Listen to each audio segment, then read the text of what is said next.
Howdy folks, and welcome to another episode of Gaming Weekly. Yeah, this is a very special week for us, actually. That's right. If our YouTube channel for the past 4 years is any indication, we got to play the game we'll be married to for the next half a decade. Ooh, yeah, Stockholm Syndrome never felt so good. Yes, Red Dead Online is here, yeah! In beta form, at least. Correct, and the question is, how is it?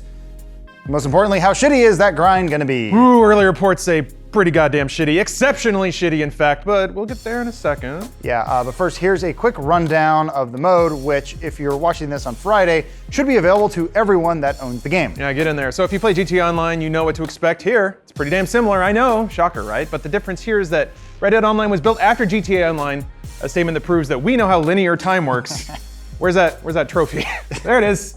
Yeah. Oh. Mail that to Jeff Keighley, and then he'll give it to us at the Game Awards. Yeah, because there's a lot of pride and exceptionalism in that Weighted down trophy. by the pride. That's how you make moon shoes. So what we mean by that is GTA Online started minimally and then had a ton of other modes and activities bolted onto it, sometimes in awkward ways. That made it kind of difficult to figure out where certain activities were or how to unlock new expansions. Yeah, Red Dead Online has a lot of the same activities and modes, but they're much easier to find and access. Story missions and side activities are just right there on the world map. You don't have to purchase property through some in-game website or answer mysterious phone calls to figure out what to do. Yet. Yeah, the first expansion's probably gonna get kind of weird. You gotta like find a message in a bottle that's buried in a treasure map somewhere in the desert, I don't know. Yeah. Hello? Yes. 2 plots of land, please. God damn it, you're right, and it pisses me off. Yeah, it's gonna happen. The activities themselves are pretty familiar too, especially if you sacrifice the best years of your life to GTA Online. So No regrets there. We did a lot of it. So anyway, you drive a cart from point A to point B, you go to this place, you shoot everyone, see, etc., etc. It is fun enough. Surely it's not a complete copy of GTA Online though, right, Alanah? Right. One interesting difference is that all the stranger activities have full intro sequences, which basically just show you a really wide variety of characters. So there are cutscenes that are actually very nice, and they give you chores to do.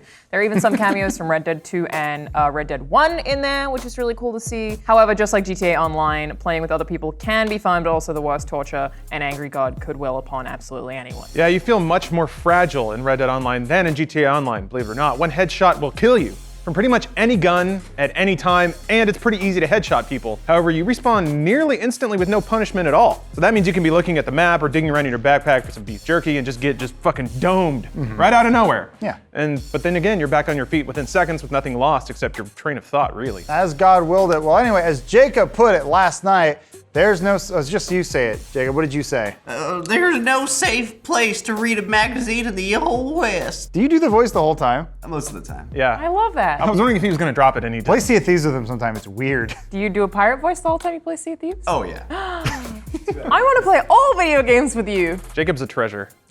I've been trying to angle on how to own him, like as a human being. I know it's not legal. Yeah, okay. But I think if I work it around, I can just own him as property, and then he'll have to play games with me all the time. All right. Personally, I actually haven't had a chance at all this week to play it, but I have heard stories, people getting grief endlessly, and I definitely believe it. It's a Rockstar game online. I've been there before. So there's nothing to prevent an asshole from following you around and chain killing you over and over and over, as I've been told by Lawrence. Yeah.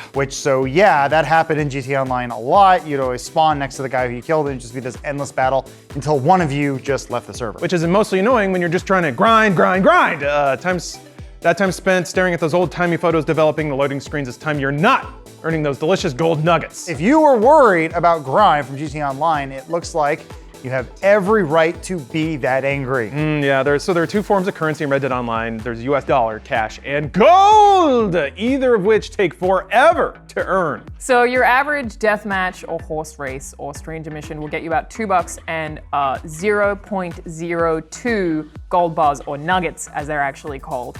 So in-game items obviously range in value, with guns costing several $100s and decent horses costing like 6 gold bars. We run the math on that a little later to give you a better idea of what that equates to in real world time, but it's a lot, like maybe months to get a good horse. And yeah, that's kind of scary. If you have put any time into GTA Online, you know that the grind is intense. Oh yeah. Rockstar really wants you to buy the shark cards, especially to start the new expansion. So it's too early to say for sure, but it certainly seems like they're going after the same structure here. That's an important point though. It's a little too early to say. It's possible Rockstar can tweak the economy, run double gold weekends, do special events to lower prices or offer gold bonuses. And that's a good point. Something similar actually happened with Black Ops 4. Players ran the metrics on how much experience and tier progression they got per match and found that it'd be nearly impossible to earn all the cosmetic rewards in the window they were available. Then Treyarch started the daily level skips and double XP weekends, which sort of smoothed everything out. Yeah, so who knows? There's time. Rockstar might tweak everything, then again, they might not. GTA Online kind of set a standard. I expect them to kind of follow that because it worked. They made so much money. Why would they mess with the system? It's a beta. I think overall, we've sort of decided here, it's basically GTA Online with horses. I'll get that tattooed on my chest. Yeah, there it is. Are there, I guess, any bright spots aside from the life-eating grind that we are currently waiting for? So believe it or not, yes, horse racing. What? Yeah, What? Jacob and I got in the horse races last night. Put your derby cap on. We're going to, where's that place? Santa Ana.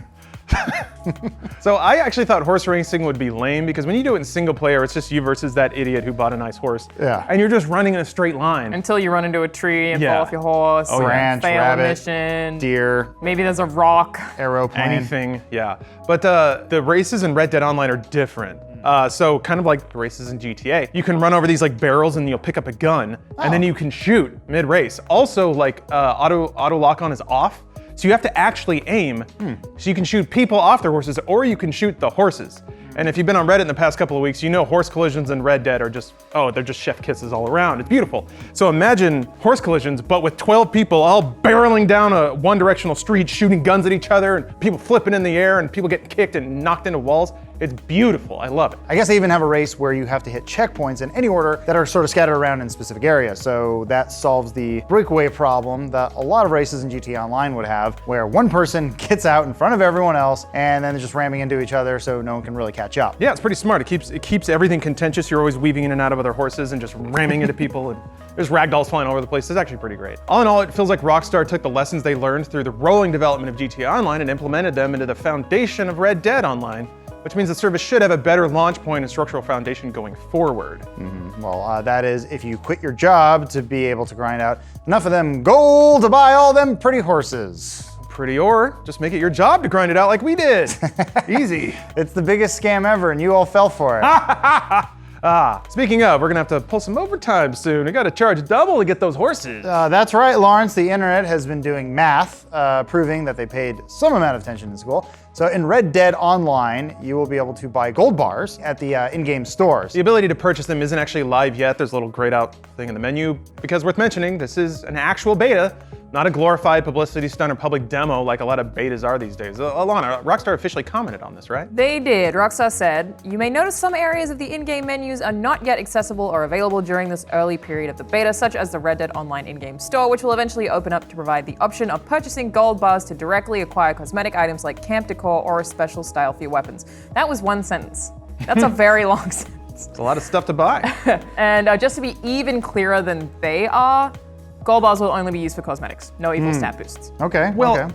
sort of. You can use gold bars to buy horses. Correct. And you can use gold bars to buy guns. So it's weird, like races use your horse. So if you have a faster horse, you have an advantage in a race. So theoretically, and again, I don't know how it's gonna shake up, but theoretically you could pay money to get gold bars to get a sweet horse, and then you're faster than people in races. Then again, races are such a clusterfuck, it may not matter. I'm of the impression that they kind of work like skins, that you can level up your horse in different ways, but the thing that you're buying is the way the horse looks. They have stats. Is this the same thing ones that are though purchasable? in the GTA races where they have custom cars and you can turn that off? Oh, yeah. So then maybe. everyone's just on the same playing field, and I assume it's going to be like that. But anyway, I want to get to this part. The internet is doing math. This is so exciting, everyone. This is the one time. Math is great. Everyone should know how to do it. I got a D in algebra. So apparently they have been doing math incorrectly, much like myself. The internet was wrong? I mean, when you have so many people crunching the numbers, that tends to happen. You can earn those gold bars organically just by playing through the game. Those as you nuggets. should. Yeah, you literally get nuggets. Nuggets from heaven. But according to a Reddit user who got a whole lot of upvotes, yeah, whatever,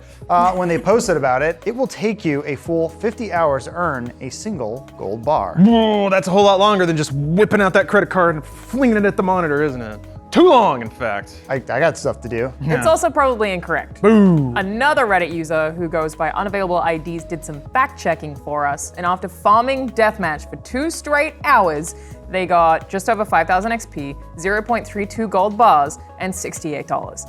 So you have to get 100 gold nuggets to get a full gold bar, And if you're actively in matches like deathmatch or races, which take around 10 minutes each, you get about 2 nuggets each race, on average 2 to 3. That means without any loading times, it would take you around 500 minutes to get 1 full gold bar. That's 8 hours, 20 minutes. It's still a lot. Like, based on current prices, it might take you a few weeks to unlock a horse.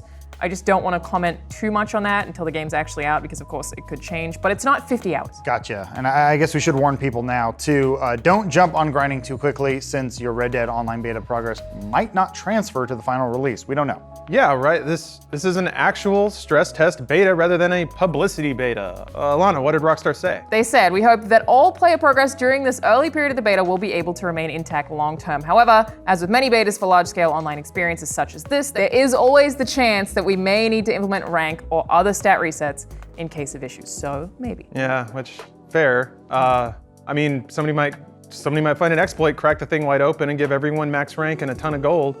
Yeah, Rockstar's gonna have to slap the reset on that, but players are reporting a bunch of other issues. But what if I've already made love to my horse? It won't remember our close bond. I had that problem.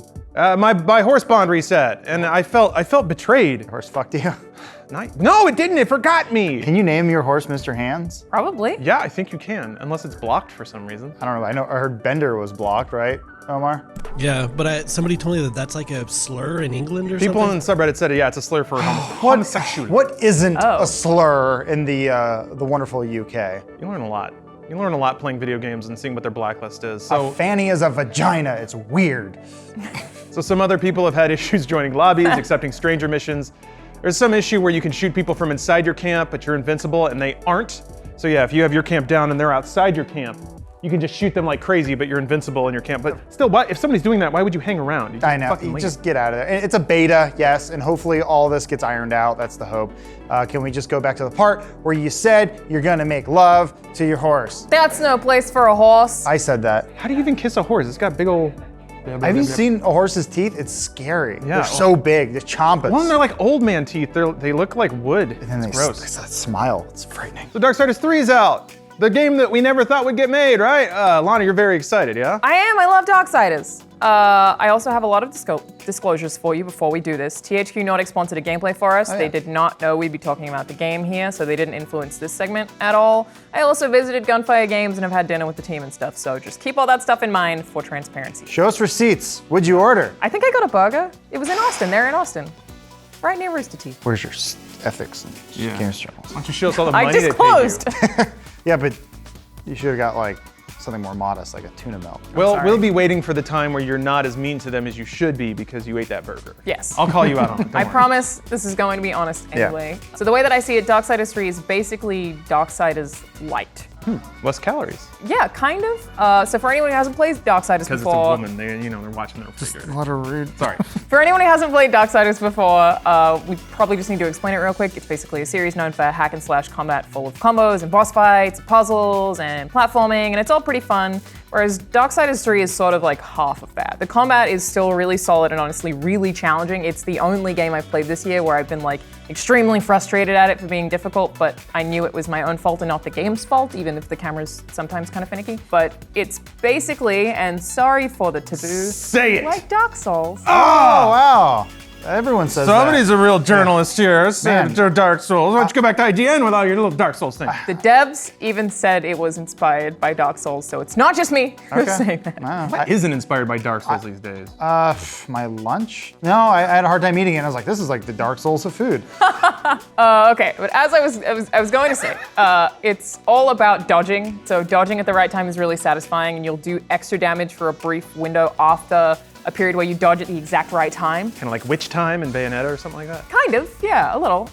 There's solid enemy variety, and most of them have pretty unpredictable movesets the first time that you encounter them, so each new enemy is kind of like an exciting new challenge, and I really like that. You're just learning a lot of different stuff all the time. Bosses aren't as different to one another when it comes to combat, but they do vary a lot in character and setting, which keeps encounters feeling fresh and exciting. Fresh and exciting, you say. Are you selling a women's hygiene product? I didn't write this script. Hell hath no fury like a woman with a musty veg. Jesus Christ. Get it? Her name is Fury. It works in layers. And probably she doesn't wash much. You said this during the gameplay, though. Don't think there's any gender when a deity is involved. It doesn't really matter. Because even if you try to penetrate that badge, it's gonna crush you into two. No, it's on fire. It's probably I think like magma in there. she probably doesn't fuck much. She should. I don't think she's interested. She'd fuck like a demon, literally. Well, yeah, but I mean, that's just a yeast infection, so whatever. Been there, that one done was that. all Adam. That's what that smell is. Yeah. So, outside of her vagina, I guess, what's missing from previous games in the series, or even in the genre as a whole, is the complexity in other areas outside of the combat. Leveling up is basically just a variation of XP. You earn souls and then you sell them and you get points to put into one specific slot. It's health, strength, which is the amount of damage you do, and a sort of magical ability, which is how much damage your magical abilities do. It's very simple. Oh wait, so there's no skill trees or new combos, no new weapons, nothing like that? Pretty much. You do get some minor weapon variations from the story, but those unlock as time goes on and help you unlock parts of the world too, very similar to Zelda. But they're just not that cool. I like the fire nunchucks, those are pretty sweet. You can use them to burn burnable things in puzzles, but aside from that, it's just kind of eh. But on the other side, how are the puzzles? I guess it is sort of like grown-up Zelda sometimes. It's totally like grown-up Zelda. Yeah. No, it's like edgy Hot Topic Zelda. That's what I mean. I'm sorry. Yeah, sorry. It's try-hard Zelda. Aw. Sorry. I love it. Don't get me wrong. It's like, what if Zelda got a tribal tattoo? What would it look like? Darksiders. So the puzzles are easier than in previous games and just kind of simpler in general. There are probably even less of them overall, and there are definitely less platforming puzzles. They are integrated into the world in a much cooler way, though. Like they organically kind of belong there and could actually exist in the world rather than like some weird, highly specific god set them up just for you and no one else. Oh, I love Puzzle God. He's always watching down on us. He's so good at God of War with his chest that can only be unlocked when I hurl my frozen axe at the right angle through hidden bells in under 10 seconds. Yeah, it's really weird that games do that so much. Darksiders does less of that. Everything is kind of contextualized, which I really like. And I like the world as a whole. You're kind of loosely guided in the direction of the next boss, but how you get there exactly is always going to be a mystery, and that mystery kind of neatly wraps in on itself. As you're in the lair of Sloth, who's a giant, gross bug man, there are creepy crawly bugs everywhere, and it kind of gets denser and leans more heavily into that aesthetic as you get closer to him. It's just nice design. I guess, well, that sounds like some good, some bad. What's your overall verdict on Darksiders 3, Alanah? As a very big Darksiders fan, it's okay. The story ends up having some solid payoff, but it's ultimately like a AA version of what used to be a AAA series is what I would say. Those are the bigger batteries, so wouldn't it be better? Not in the games industry, Lawrence. Welcome. Welcome to video games. I don't know if you've heard of them. What? More like baseball. But it was almost definitely developed with a smaller budget. I still enjoyed it because I love me some good combat, and I think other Darksiders fans will still like it, but it's just middling in a lot of ways. Sort of feels like it should have come out 5 years ago, and if it had, it probably would have been more favorable. I should also mention it crashed on me a couple of times, and I got some pretty bad frame rate drops, so that's a thing too. Yee. Yeah, well, hey, we live in a world where you either get more Darksiders or less, and you got more, so I'll take it. This is a good timeline to Take it over be in. nothing. Yeah. That's fine. I think this is also the first THQ Nordic actual game that isn't a re-release of something else. Yeah. It's not their A3 release of Painkiller. Yeah, they've just repeatedly released previous things, so this can maybe kind of give us an idea of what THQ Nordic is actually going to produce as a new publisher, which my guess is the sort of AA space. So. What angle does it take on the story? Because like, Darksiders 1 was War getting fucked. Darksiders 2 was Death trying to help out his bro War. How does Fury factor into all this? So Fury kind of wants to lead the Horsemen, that's her main drive. The way that it ties into the previous games is that it sort of shines a light on what happened to War. That's great. That's interesting. So that's why I think fans will really like the story. I might check it out just for that. And thank you for checking out another episode of Gaming Weekly, everyone. You did it. Yeah, congratulations. Now get to grinding those nuggets. Gotta get those horses. We'll see you next week. Bye, everybody. Bye. No thumbs up, Alanah? Wait, I have to do it. Yeah, spike camera. There you go. Take that, moderator. There's a lot of things to play right now that you don't have to sink time in this. There's also one other game that just came out that lots of kids and adults are playing alike. Pokemon Let's Go! What happened? What? I leave for one weekend. Seriously? Okay, so this one is like half a nostalgia play, half for kids, meaning it exists in a really weird space with Pokemon